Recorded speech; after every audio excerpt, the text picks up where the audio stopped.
Hi there, this is Jacob Nash Algebra Lessons, and this is Unit 5, and can't remember what lesson, so sorry about that. As you just heard, there's a different intro than usual, and once again, there's a foreign band that wrote that, because the usual thing is by a Swedish band, but this time it's by an Austrian band. But the Swedish band actually speaks English in their songs, but this Austrian band speaks German in their songs. So, you should support that band, Kreisky. I think that's how you spell it. That is an Austrian band that you should support. They only have 689 subscribers on YouTube. So, support that.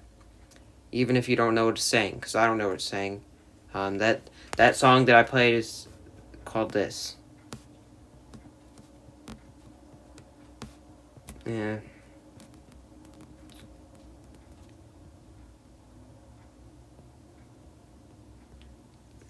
I've fought Slazom Super G. That's what it was saying. So, interesting Austrian band. That song came out in January. So, anyways, that's not what this video is about. This video is about finding the X-intercepts of a rational function. So, in the next few videos, we'll be looking at how to find certain things like X-intercept, Y-intercept, and the asymptotes. So, asymptote, if you remember from Algebra 1, maybe, if you had this is what a rational function might look like if it was graphed, and that would really be more curved, sorry.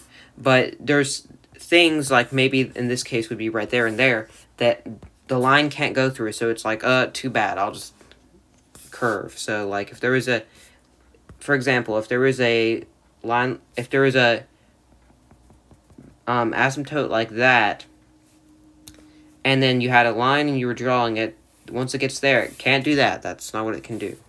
It will just be like, oh, too bad, I'll go that way instead. And then it will decide to go here, and then there you go. Now I can continue. So that's what that is, but that's not in this lesson. This is just finding the x-intercepts. So it's not as simple as it was just for polynomials.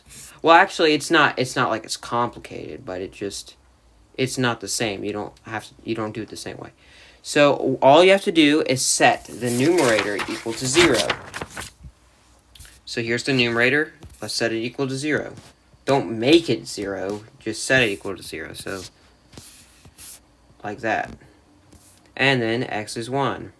So what does that mean? X-intercept is 1, 0. Pretty simple, honestly, isn't it?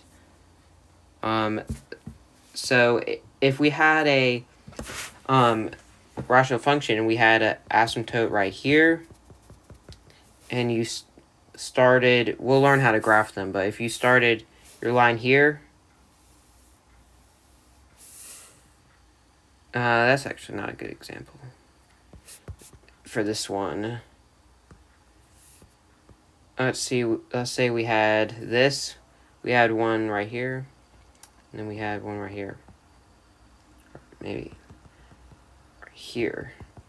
Okay, here's what you do. You would have the line, and then it's like, oh, too bad, I'll just go up. Then it goes here, but then if it sees, oh, I'm supposed to go through that point, 1, 0, because that's the x-intercept. Okay, it will go through it, and then it will just do this, depending on what the y-intercept would be, which we won't learn how to do in this video. That will be the next one. So that's how you do it for that one. Let's look at a different example where you might have to do something different. So there doesn't have to be just one x-intercept. There could be more than one. So let's do this one. Let's say we had y equals x squared plus 4x minus 5 divided by x plus 5. So we have to set the numerator equal to 0 to find it. But before we do that, how about let's... Oh, sorry, that's not a good example. Let me change this to something else. That would make there be a hole, which we'll talk about, but that's not a good example. Okay, so let's factor. Let's let's actually just make this.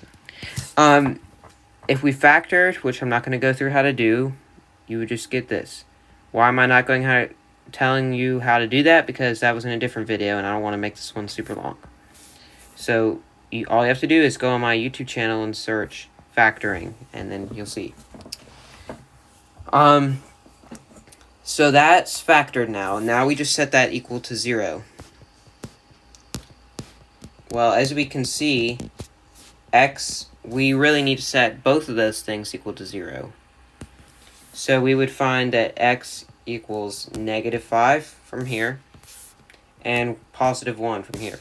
So those are the 2. So why 2? That goes back to the last unit because of that. So that's how you find an x-intercept of a rational function. So hopefully that made sense, and I'll see you on the next video about how to find the y-intercept.